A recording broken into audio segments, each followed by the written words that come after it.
நம்பகத்தன்மையான செய்திகளுக்கு RTM வணக்கம். நான் கண்மணி பத்துமலை. முதலில் முதன்மை செய்திகளை காண்போம்.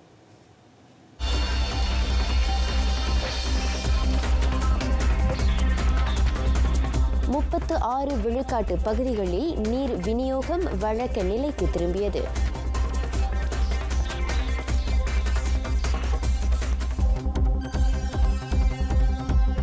நிபந்தனைகளுடன் நடமாட்டம் கட்டுப்படுத்தப்பட்டுள்ள காலகட்டத்தில் உணவு விரயம் அதிகரித்துள்ளது.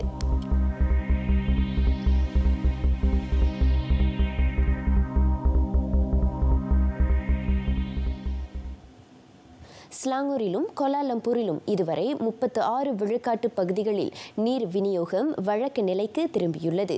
எஞ்சிய பகுதிகளில் கட்டம் கட்டமாக நீர் விநியோகம் வழக்க நிலைக்கு திரும்பும் என ஸ்லாங்கூர் நீர் நிர்வாக நிறுவனம் தெரிவித்தது. நேற்று மாலை மணி 6க்கு ஸ்லாங்கூர் ஆற்றின் முதலாவது, இரண்டாவது, மூன்றாவது நீர் சுத்திகரிப்பு ஆலைகளிலும் ராந்தாவ் பஞ்சாங் ஆலைகளிலும் நீர் திறந்துவிடப்பட்டது. அதனைத் தொடர்ந்து மக்கள் நீர் விநியோகத்தை பெற தொடங்கியுள்ளனர்.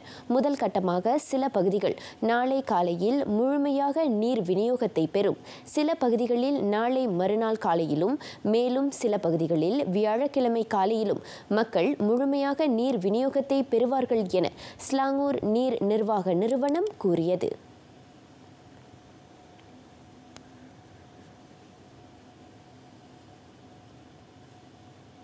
ரெம்டெசிவிர் தடுப்பூசி பயன்பாடு COVID-19 வைரஸ் தொற்று கண்டவர்களை குணப்படுத்துவதிலும் அத்தொற்றால் ஏற்படும் உயிர் இழப்புகளை குறைப்பதிலும் பலன் அளிக்கவில்லை.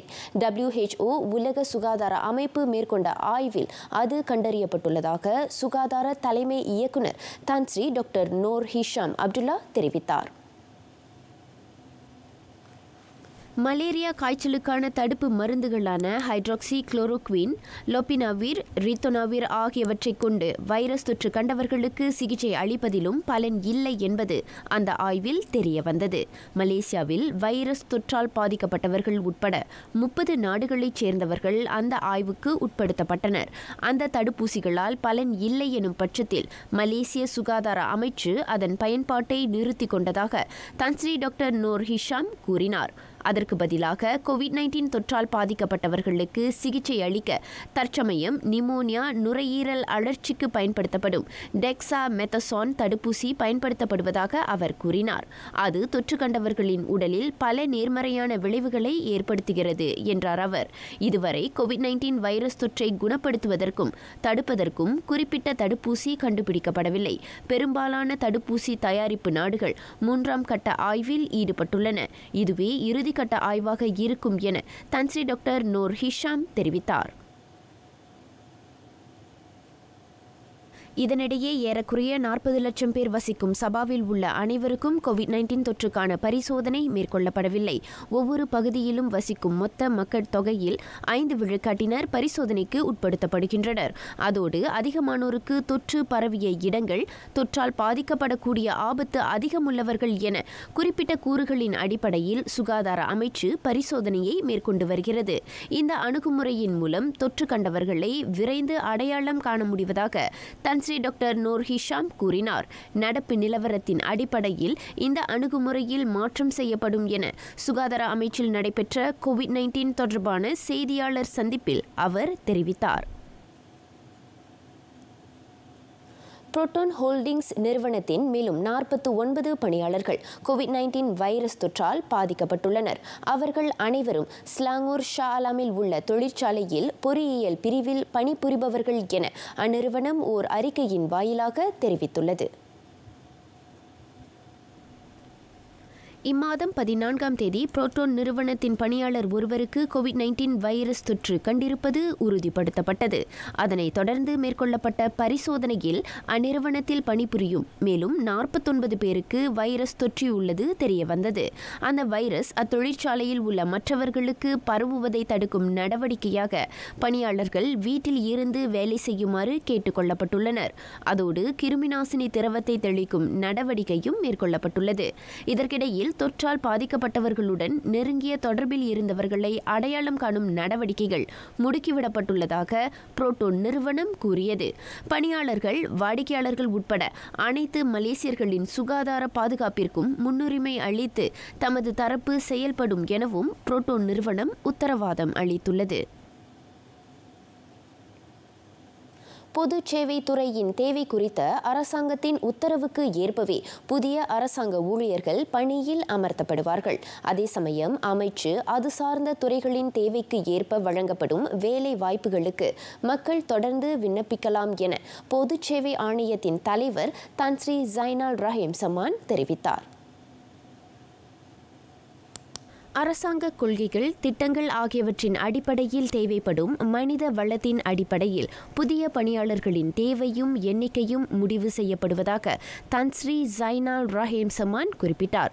முந்தைய அரசாங்கம் 2019ஆம் ஆண்டு தொடங்கி செலவினத்தை குறைக்க புதிய அரசாங்க ஊழியர்களை பணிக்கு அமர்த்தும் நடவடிக்கையை தற்காலிகமாக கட்டுப்படுத்தி வைத்திருந்ததாக அவர் சுட்டிக்காட்டினார்.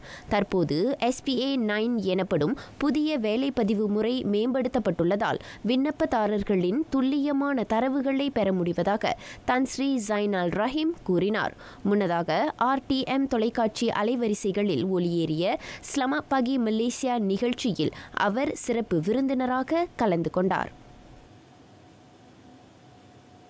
பெராக் கம்பாரில் COVID-19 தொற்றின் தாக்கமாக வேலை இழந்து வீடின்றி ஒரு வாரமாக காரில் தங்கியிருந்த இந்திய தம்பதியரின் இன்னலை சில நல்லுள்ளங்களுடன் இணைந்து மாநில அரசாங்கம் போக்கியுள்ளது.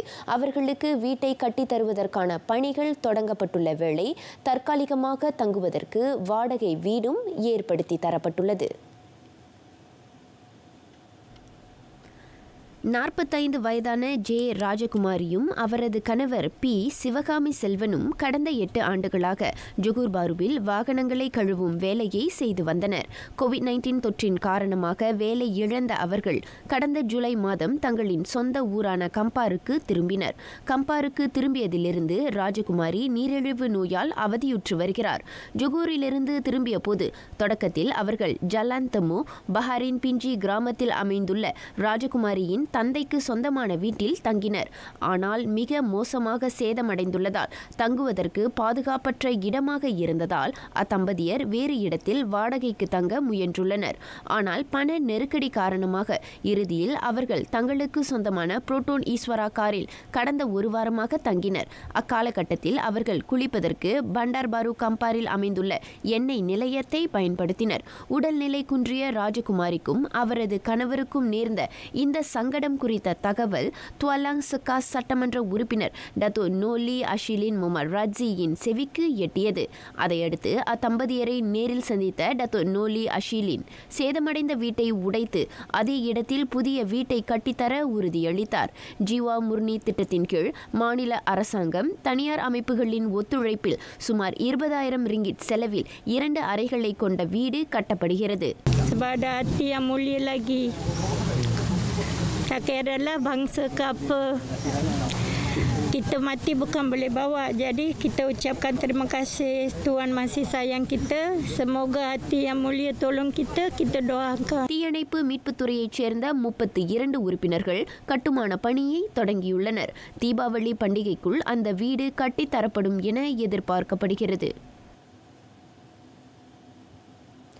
மார்ச் மாதத்தில் நடமாட்ட கட்டுப்பாட்டு உத்தரவு அறிவிக்கப்பட்டதும் பதற்றத்தில் உணவுப் பொருட்களை வாங்கி சேகரித்த மக்கள் தற்போது மீண்டும் அதே பதற்ற நிலையில் பொருட்களை வாங்கி குவிக்க தொடங்கியுள்ளனர். குறிப்பாக நிபந்தனைகளுடன் நடமாட்டம் கட்டுப்படுத்தப்பட்டுள்ள மாநிலங்களில் மக்கள் பொருட்களை வாங்கி சேமித்து வைக்கின்றனர். அதிக அளவில் உணவுப் பொருட்களை வாங்கும் போது உணவு விரயமாகுவதற்கான வாய்ப்பு அதிகம் என்பதை பலர் உணர்ந்திருக்கவில்லை. ஒரு சில உணவுப் பொருட்களை குறிப்பிட்ட நாட்களுக்குள் உட்கொள்ளவில்லை என்றால் அதன் காலக்கெடு முடிந்து உணவை குப்பையில் வீச வேண்டியிருக்கும். மலேசியாவில் தினசரி 16,667.5 டன் வரையில் உணவு விரயம் ஏற்படுகிறது. அதில் 44.5 விழுக்காடு தனிநபர் குடும்பங்கள் வீசும் உணவுப் பொருட்களாகும். குறிப்பாக அதில் 24 விழுக்காட்டு உணவுப் பொருட்கள் உட்கொள்ளக்கூடிய நிலையில் இருந்தாலும் வீசப்பட்டவை ஆகும். அந்த உணவுப் பொருட்களை கொண்டு 29 1,70,000 பேருக்கு 3 வேளை உணவளிக்கலாம் என SW Corp மலேசிய திடக்கழிவு பொது துப்புரவு மேலாண்மை நிறுவனத்தின் தரவு குறிப்பிடுகிறது. மார்ச் மாதம் வாக்கில் 2.1 டன் எடை வரையில் உணவு விரயம் ஏற்பட்ட வேளை அது ஏப்ரலில் 1.7 டன்னாக குறைந்தது. நடமாட்ட கட்டுப்பாட்டு உத்தரவு அமலாக்கத்தின் போது திருமண வைபவங்கள், ஒன்று கூடல் நிகழ்ச்சிகளுக்கு தடை விதிக்கப்பட்டது. உணவகங்களில் புஃபே உணவு முறைக்கு அனுமதி இல்லை. அத்துடன் குறுகிய நேரம் வரையில் மட்டுமே உணவகங்கள் செயல்பட அனுமதிக்கப்பட்டதே அதற்கு காரணமாகும். பெரும்பாலானோர் வீட்டிலேயே முடங்கி கிடந்ததால் பலர் சொந்தமாக சமைத்து உண்ணத் தொடங்கினர். மேலும் சிலர் பொட்டலமிடப்பட்ட உணவுகளை வாங்கி விரயமாக்காமல் சாப்பிட்டு தீர்த்தனர். எனினும் தற்போது மீண்டும் உணவு விரயம் அதிகரித்துள்ளதாக மலேசிய இந்திய உணவக உரிமையாளர் சங்க தலைவர் முத்துசாமி திருமேனி வருத்தம் தெரிவித்தார். பொதுமக்கள் மத்தியிலும் இந்த உணவு சமைத்ததோ அல்லது சமைக்காத உணவோ வீணாக்கப்படுவதை தவிர்ப்பதற்கு ஒரு விழிப்புணர்வு, ரொம்ப ஒரு ஆழமான ஒரு விழிப்புணர்வு மக்கள் மத்தியில் கொண்டுட்டு வர வேண்டும். இன்னும் கொஞ்சம் அதிக விழிப்புணர்வு இதை ஒட்டி அரசாங்கம் வழிகொண்டு வந்தார்கள் என்றால் நிறைய பேர்கள் அது கவனத்துக் கொள்வார். நிபந்தனைகளுடன் கூடிய நடமாட்ட கட்டுப்பாட்டு உத்தரவு அமல்படுத்தப்பட்டிருக்கும் இக்காலகட்டத்தில் உணவகங்களில் மிச்சப்படும் உணவை விரயமாக்காமல் தேவைப்படுவோருக்கு விநியோகித்து பசியை போக்குகின்றனர் மலேசிய இந்திய உணவக உரிமையாளர் சங்கத்தை சேர்ந்தவர்கள். இதை ஒட்டி அரசாங்கம் நடத்திய 1-2 கருத்தரங்கில் நான் கலந்துள்ளேன். பெரிய அளவில் அரசாங்கம் நடவடிக்கைகள் இறங்குவதற்கான திட்டங்கள் இருப்பதாக நாம் உணர்ந்துள்ளோம். அரசாங்கம் அதுபோன்ற அறிவிப்புகள் வரும்பொழுது பிரிமாஸ் நிச்சயமாக அதில் இணைந்து உணவு வீணடிப்பதை தவிர்ப்பதற்கான எல்லா முயற்சிகளிலும் ஈடுபடும். அதே சமயத்தில் நமது உறுப்பினர்களாக இருக்கக்கூடிய பெரிய நிறுவனங்கள் ரிட்டாட் போன்ற வசதிகளை அவர்கள் ஏற்படுத்தி முதலீடு செய்து உணவுகள் விரயமாவதற்கு முன் அதை பதப்படுத்தி யூனிவர்சிட்டி மற்றும் கல்லூரிகள் மற்றும் சில விடுதிகளுக்கும் அனுப்பி கொண்டிருக்கிறார்கள். நம்மில் பலர் வேலையையும் வருமானத்தையும் இழந்து ஒருவேளை உணவுக்காக சிரமப்படுகின்றனர். அதனை உணர்ந்து தேவைக்கு ஏற்ப சமைத்தும் வாங்கியும் உண்போம். தேவைக்கு அதிகமாக இருக்கும் உணவை தேவைப்படுவோருக்கு வழங்கி விரயத்தை தவிர்ப்போம்.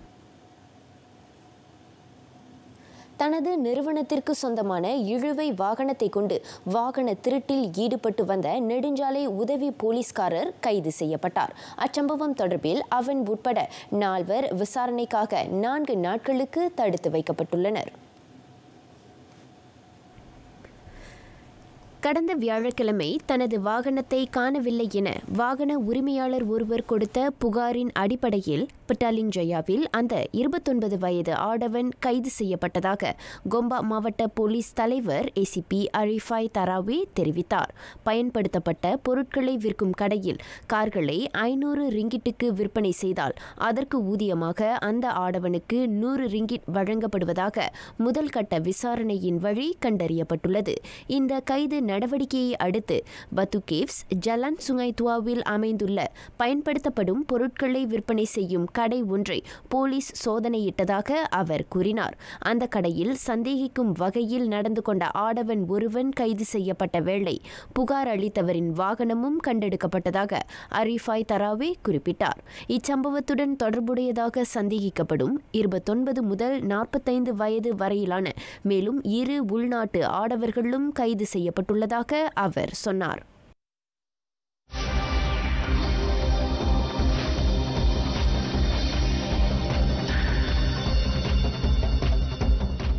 நிலவில் 4G இணைய சேவை நாசாவுடன் கைகோர்த்தது நோக்கியா நிறுவனம்.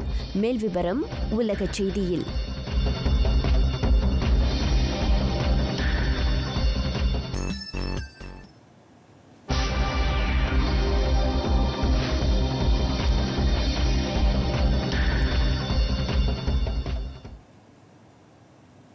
ஐரோப்பிய நாடுகளில் கோவிட்-19 தொற்றினால் பாதிக்கப்படுபவர்களின் எண்ணிக்கை நாளுக்கு நாள் அதிகரித்து வருவதோடு 2ஆம் கட்ட தொற்று அலையை எதிர்கொள்வதற்காக சில நாடுகள் முன்னெச்சரிக்கை நடவடிக்கைகளை மேற்கொண்டுள்ளன. குறிப்பிட்ட நாடுகள் தொற்றினால் பாதிக்கப்பட்டவர்களை முறையாக தனிமைப்படுத்த தவறியதால் உலகளவில் இத்தொற்றினால் 4 கோடிக்கும் அதிகமான மக்கள் பாதிக்கப்பட்டுள்ளதாக உலக சுகாதார அமைப்பு குற்றம் சாட்டியுள்ளது. ஐரோப்பிய நாடுகளில் கோவிட்-19 தொற்றினால் 2 லட்சத்துக்கும் அதிகமானோர் உயிர் இழந்ததை அடுத்து மீண்டும் முழு நடமாட்ட கட்டுப்பாட்டு உத்தரவை அமல்படுத்தியுள்ள முதல் நாடுகளாக அயர்லாந்தும் வேல்ஸும் விளங்குகின்றன. அயர்லாந்து மக்கள் வீட்டிலேயே இருக்க வேண்டும் என பிரதமர் மைக்கேல் மார்டின் உத்தரவிட்டுள்ளார். அத்தியாவசிய பொருட்களை விற்கும் கடைகளை தவிர்த்து இதர வணிக தளங்கள் அனைத்தும் மூடப்பட்டன. வேல்ஸ் நாட்டிலும் 2 வாரங்களுக்கு முடக்க நிலை அறிவிக்கப்பட்டுள்ளது.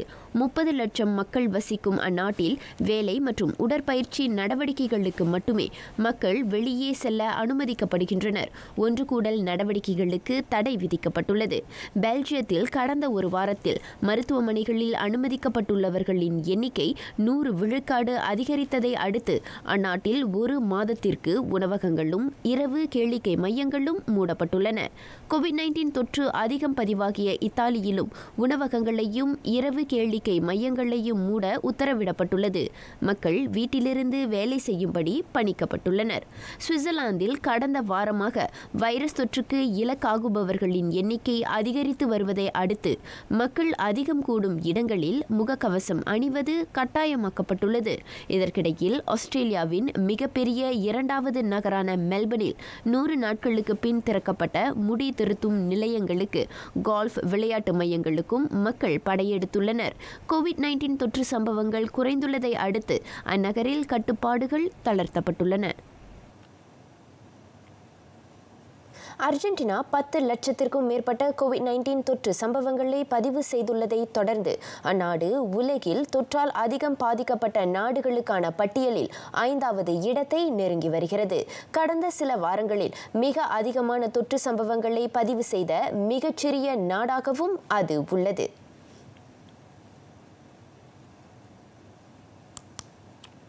தென் அமெரிக்க நாடான அர்ஜென்டினாவில் ஒவ்வொரு நாளும் 13,000த்திற்கும் மேற்பட்டோருக்கு தொற்று உறுதிப்படுத்தப்படுகிறது.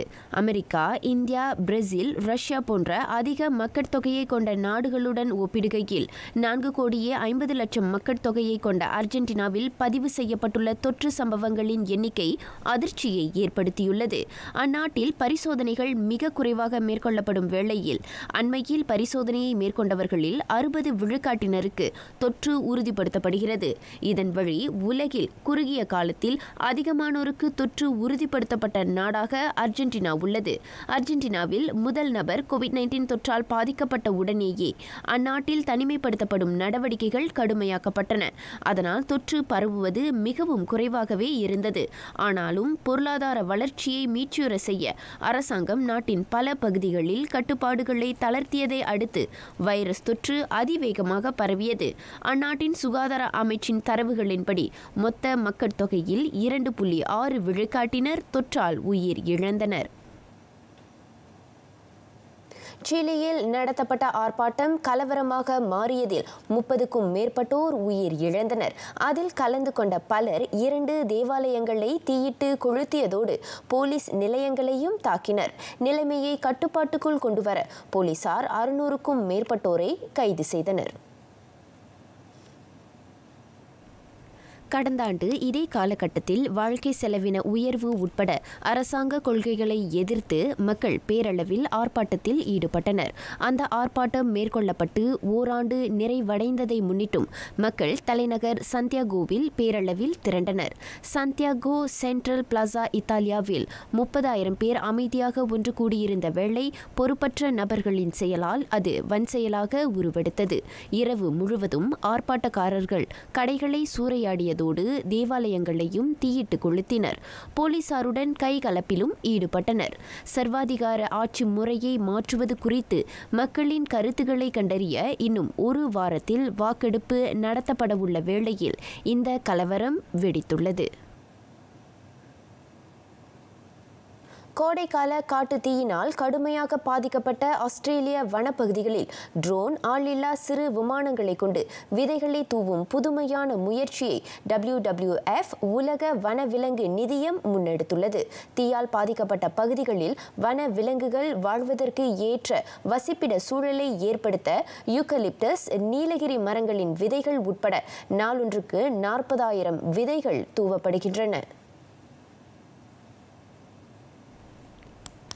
கிழக்கு கடற்கரை பகுதிகளில் கோலா கரடிகளின் எண்ணிக்கையை இரட்டிப்பாக்குவதை முதன்மை நோக்கமாக கொண்டு ஆஸ்திரேலியாவுக்கான உலக வனவிலங்கு நிதியகம் இத்திட்டத்தை மேற்கொள்கிறது.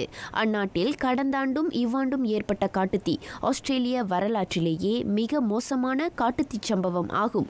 300 கோடி வன விலங்குகள் அக்காட்டுத்தீயில் உயிர் இழந்திருக்கலாம் அல்லது வசிப்பிடங்களை இழந்திருக்கலாம் என நம்பப்படுகின்றது. அந்நாட்டின் தென்கிழக்கு பகுதியில் அமைந்துள்ள 3,70,00,000 ஹெக்டேர் காட்டுப்பகுதி தீக்கு இரையாகிய வேளை 700 கோடி மரங்கள் அழிந்தன.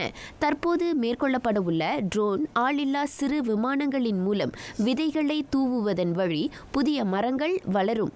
அது வன விலங்குகளின் எண்ணிக்கையை அதிகரிக்க உதவும் என பெரிதும் எதிர்பார்க்கப்படுகின்றது. இளைஞர்கள் வயதில் சிறியவர்களாக இருக்கலாம். உலக மக்கள் தொகையில் அவர்கள் 25 விழுக்காட்டினராக மட்டுமே இருக்கலாம். ஆனால் உலகின் எதிர்காலத்தை நிர்ணயிக்கும் 100 விழுக்காட்டு சக்தியை கொண்டவர்கள் இளைஞர்களே. அதனால் இளைஞர்களால் நிச்சயம் மாற்றத்தை ஏற்படுத்த முடியும் என்ற நம்பிக்கையில் யுத்தோப்பியா என்ற இயக்கத்தை அமைத்து நெகிழி பயன்பாட்டை குறைக்கும் விழிப்புணர்வு நடவடிக்கையில் ஈடுபட்டுள்ளனர் இந்தோனேசியா பாலியைச் சேர்ந்த 2 சகோதரிகள். 10 ஆண்டுகளுக்கு முன் இந்தோனேசியா பாலி தீவில் நெகிழி பயன்பாட்டினை குறைப்பது குறித்து உள்நாட்டு மக்களிடையே விழிப்புணர்வு ஏற்படுத்த வேண்டும் என்ற நோக்கில் பாய் பாய் பிளாஸ்டிக் பேக்ஸ் என்ற இயக்கத்தை இந்த சகோதரிகள் தொடங்கினர். தற்போது முறையே 19, 17 வயதை எட்டியுள்ள மெலாத்தி, இசபெல் விட்சன் என்ற இவ்விரு சகோதரிகளும் ஐக்கிய நாடுகளுக்கான பொது பேரவையில் நெகிழி பயன்பாட்டின் தீய விளைவுகள் குறித்து பேசியுள்ளனர். பள்ளியில் படித்துக் கொண்டிருக்கையில் Nelson Mandela, lady Diana, Mahatma Gandhi ஆகிய தலைவர்களின் போராட்ட கதைகளினால் கவரப்பட்டு நெகிழி பயன்பாட்டுக்கு எதிரான விழிப்புணர்வு நடவடிக்கையில் இந்த சகோதரிகள் ஈடுபட்டனர். அவர்கள் ஏற்படுத்திய விழிப்புணர்வை அடுத்து 2019ஆம் ஆண்டு பாலியில் ஒருமுறை பயன்படுத்தப்பட்ட நெகிழி பைகளை மீண்டும் பயன்படுத்த தடை விதிக்கப்பட்டது. கடந்த ஆண்டு தொழில்துறை அமைச்சு வெளியிட்ட புள்ளி விபரத்தின் அடிப்படையில் உலக கடற்கரைகளில் அதிக நெகிழி பை குப்பைகள் நிறைந்திருக்கும் நாடுகளின் பட்டியலில் இந்தோனேசியா 2வது இடத்தில் இருந்தது. ஆண்டுக்கு ஒருவர் குறைந்தது 17 கிலோ எடை நெகிழி குப்பைகளை அங்குள்ள கடற்கரைகளில் வீசுகின்றனர். அவற்றில் 10 விழுக்காட்டு நெகிழி கழிவுகள் மட்டுமே மறுசுழற்சி செய்யக்கூடியவை. இதர குப்பைகள் இயற்கைக்கும் சுற்றுச்சூழலுக்கும் தீங்கினை விளைவிப்பவையாகும்.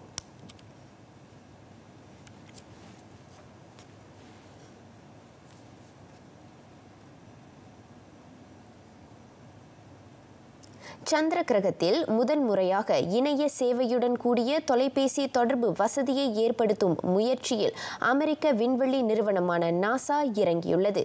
அந்த நோக்கத்துக்காக நாசா நோக்கியா நிறுவனத்துடன் கைகோர்த்துள்ளது.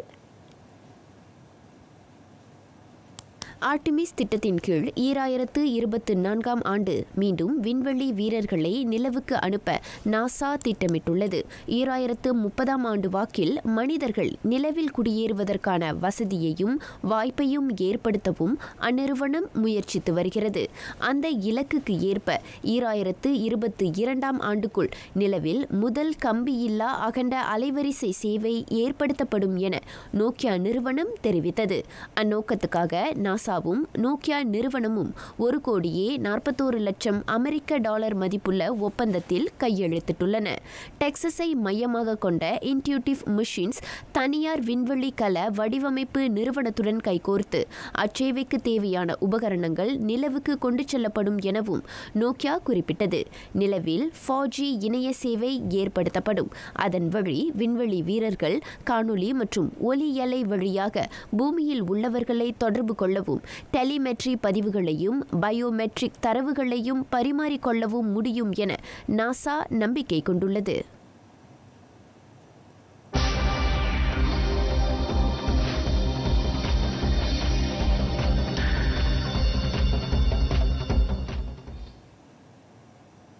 பாயர்ன் மியூனிக்குடனான ஐரோப்பிய வெற்றியாளர் லீக்கின் தொடக்க ஆட்டத்தில் அட்லெட்டிகோ மெட்ரிட்டை பிரதிநிதித்து விளையாடும் வாய்ப்பை டியேகோ கோஸ்டா இழந்துள்ளார். தொடையில் ஏற்பட்ட காயத்தால் அவரால் அந்த ஆட்டத்தில் விளையாட முடியாது என்பதை அட்லெட்டிகோ மெட்ரிட் அணி உறுதிப்படுத்தியது. கொஸ்தாவின் வலது தொடைப்பகுதியில் காயம் ஏற்பட்டிருப்பது மருத்துவ பரிசோதனையின் போது தெரிய வந்ததாக அட்லெட்டிகோ மேட்ரிட் அணி ஓர் அறிக்கையின் வாயிலாக தெரிவித்தது. அதன் காரணமாக அவர் நாளை ஜெர்மனி பவாரியாவில் நடைபெறவுள்ள ஆட்டத்தில் பங்கேற்க மாட்டார்.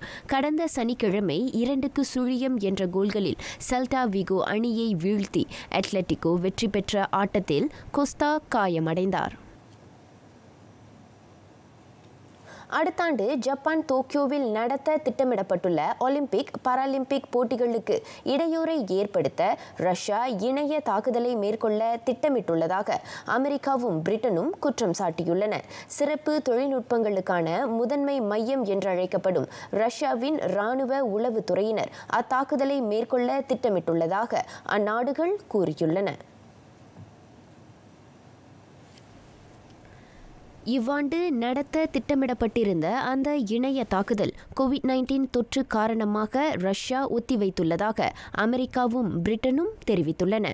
அந்த தாக்குதல் குறித்த மேல் விவரங்களை வெளியிட பிரிட்டன் அதிகாரிகள் மறுத்துவிட்டதாலும் ரஷ்யா போட்டி ஏற்பாட்டாளர்கள், நிதி ஆதரவாளர்கள் போன்ற சில குறிப்பிட்ட தரப்பினரை குறிவைத்துள்ளதாக கூறினார். தடை செய்யப்பட்ட ஊக்கமருந்து குற்றங்களுக்காக டோக்கியோ ஒலிம்பிக் உட்பட 4 ஆண்டுகளுக்கு அனைத்துலக விளையாட்டு போட்டிகளில் கலந்து கொள்ள ரஷ்யாவிற்கு தடை விதிக்கப்பட்டுள்ளது.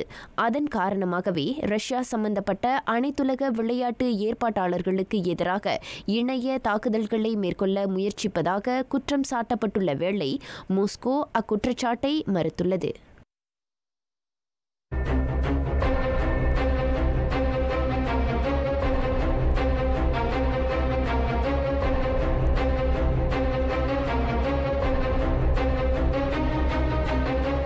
Perkhidmatan taksi dan e-hailing walaupun seperti dulu maksimum di dalam kereta tersebut hanya 2 orang penumpang, dan bagi penghantaran makanan dibenarkan beroperasi daripada 6 pagi hingga 12:30 malam.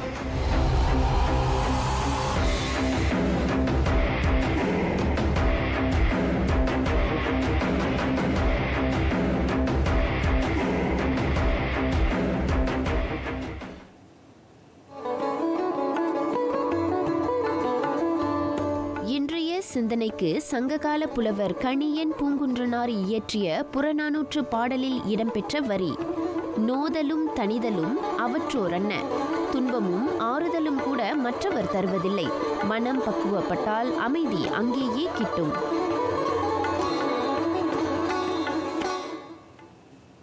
இரவு மணி 7:30க்கு TV 2லும் மை ஃப்ரீவியூ அலைவரிசை 1, 2, 3லும் தமிழ் செய்தியை கொண்டு வருகிறோம். மீண்டும் சந்திப்போம்.